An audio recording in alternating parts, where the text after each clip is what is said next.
नमस्कार, आप देख रहे हैं न्यूज नेशन। मैं हूं आपके साथ सचिन दुबे। खबरों की शुरुआत करेंगे बड़ी खबर के साथ। दिल्ली विधानसभा चुनाव के लिए बीजेपी की दूसरी लिस्ट जारी। ये बड़ी खबर, दूसरी लिस्ट में 29 उम्मीदवारों के नामों का ऐलान किया गया। दिल्ली करावल नगर से कपिल मिश्रा को टिकट दिया गया है। बीजेपी ने उम्मीदवार बनाया है।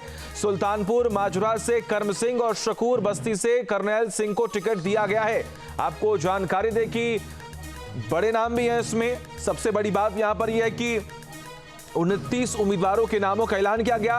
पहली सूची में 29 उम्मीदवारों के नामों का ऐलान किया गया था और वही दूसरी सूची में भी 29 उम्मीदवारों के नामों का ऐलान किया गया है।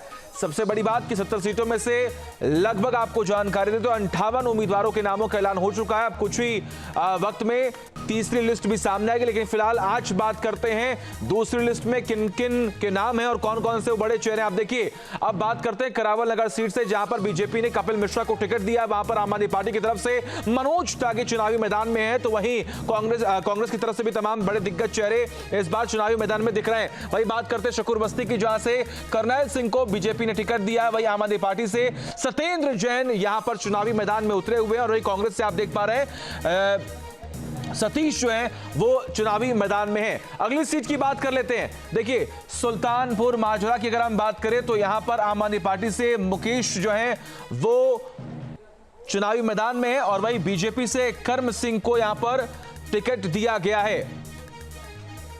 हरीश हमारे साथ, हमारे सहयोगी जुड़े हुए हैं। हरीश, 29 उम्मीदवारों के नामों का ऐलान किया गया, जरा विस्तार से बताएं किसका टिकट काटा गया है, कौन कौन से बड़े चेहरे हैं जिनको इस लिस्ट में शामिल किया गया है। जी देखिए, लगातार सीईसी की बैठक में जिस तरीके से हमने पहले भी बताया था कि जो केंद्रीय चुनाव समिति की बैठक हुई थी उसमें भी जिस तरीके से नामों पे चर्चा हुई, लेकिन सभी नामों पे सहमति नहीं बन पाई थी।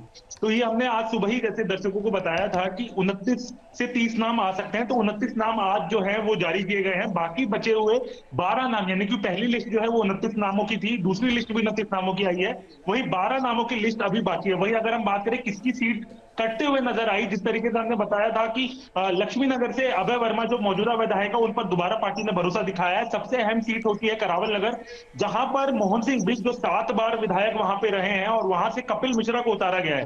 तो लगातार जो है, जिस तरीके से हम बात करें गांधीनगर से जिस तरीके से पहले भाजपा विधायक थे उनको अब अमरिंदर सिंह लवली से रिप्लेस किया गया था, तो जिस तरीके से तैयारियां चल रही हैं भाजपा की, तो अगली लिस्ट जो आएगी उसमें बहुत ज्यादा जिन सीटों पे विवाद था, जिन सीटों पे नाम की सहमति नहीं बन पा रही थी, उन पर अब वो 12 जो नाम होंगे वो बहुत अहम होंगे, जिसमें ये बताया जा रहा है कि हमारे सूत्रों की माने तो बाबरपुर से नुपुर शर्मा का नाम हो सकता है, जिस पर अभी सहमति फिलहाल नहीं बनी है। वहीं मोहन सिंह बिष्ट जो करावल नगर से हैं उनको कहीं और शिफ्ट किया जा सकता है, जैसे कि अभी कुछ सीटों की अभी घोषणा नहीं की गई, जिसमें मुस्तफाबाद जो है वो बहुत अहम है, जहां से ताहिर हुसैन भी चुनाव लड़ रहे हैं। तो ऐसे में बहुत अहम होगा कि किस तरीके से वो 12 नाम जो है वो घोषित किए जाते हैं। अभी एक सीईसी की बैठक जो है वो और होगी भाजपा की, जिसमें उन 12 नामों के और 12 प्रत्याशियों के ऊपर चर्चा होगी, जिसके बाद जो वो 12 नाम हैं वो जारी किए जाएंगे।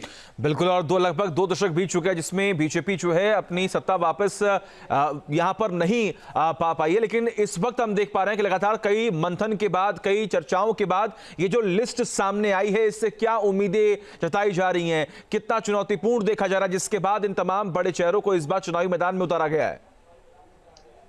जी देखिए, बहुत अहम है, क्योंकि पिछले 10 साल से अगर हम बात करें तो भाजपा जो है वो सरकार में नहीं थी। सांसद लोकसभा की सीटों की बात करें तो लगातार 7 सीट भाजपा जरूर जीत रही थी, लेकिन कहीं ना कहीं विधानसभा की अगर हम बात करें तो जैसे हमने 2015 में देखा था कि भाजपा 67 सीट जीती थी। उसके बाद अगर हम बात करें तो आम आदमी पार्टी 67 सीट जीती थी। उसके बाद 2020 में अगर हम बात करें तो उसके बाद 63 सीट जीती थी। तो कहीं ना कहीं बहुत अहम हो जाता कि 2025 में किस तरीके से तैयारियों के साथ भाजपा जो है वो चुनाव लड़ती है। तो ऐसे में लगातार मंथन जो है नामों को लेकर किया जा रहा था। अगर हम बात करें हरीश खुराना जो भाजपा प्रवक्ता रहे हैं बहुत लंबे समय से, उनके ऊपर भी पार्टी ने विश्वास दिखाया है और उनको मोती नगर से टिकट जो है वो दी गई है। लगातार जो जमीनी कार्यकर्ता हैं उनके ऊपर जो है लगातार फोकस जो है वो किया जा रहा था। महिलाओं पे ज्यादा भरोसा दिखाया गया है। 5 टिकट जो है इस बार अगर हम बात करें जो 29 नाम है उनमें महिलाओं को जो सीट है वो दी गई है। तो कहीं ना कहीं बहुत अहम होगा कि भाजपा किस तरीके से चुनावी मैदान में उतरती है। वहीं अगर हम बात करें जो पूर्व सांसद रहे हैं उनके ऊपर भी लगातार चर्चा जो है वो की जा रही है। अगर हम बात करें मीनाक्षी लेखी के ऊपर, तो उनके ऊपर भी लगातार अब चर्चा की जा रही है कि क्या उनको किस तरीके की सीटें जो है वो दी जाती हैं। तो लगातार पार्टी जो है उसको लेकर काम कर रही है, और कहीं ना कहीं जिस तरीके से तैयारियां भाजपा की चल रही है, भाजपा कहीं ना कहीं आश्वस्त नजर आ रही है अपनी सीटों को लेकर, और जमीनी कार्यकर्ता जो है उनको प्राथमिकता जो है पहले दी जा रही है।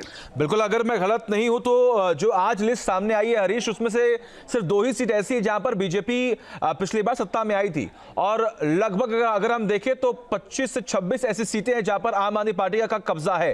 कितना बड़ा चैलेंज आप देख पा रहे हैं बीजेपी के लिए, क्योंकि हमने देखा कई घंटे की मशक्कत के बाद, कई घंटे की मंथन के बाद दूसरी लिस्ट जारी की गई है, और जिन उम्मीदवारों को इस बार चांस दिया गया है, भरोसा जताया गया बीजेपी की तरफ से, वो कितना कारगर साबित होंगे?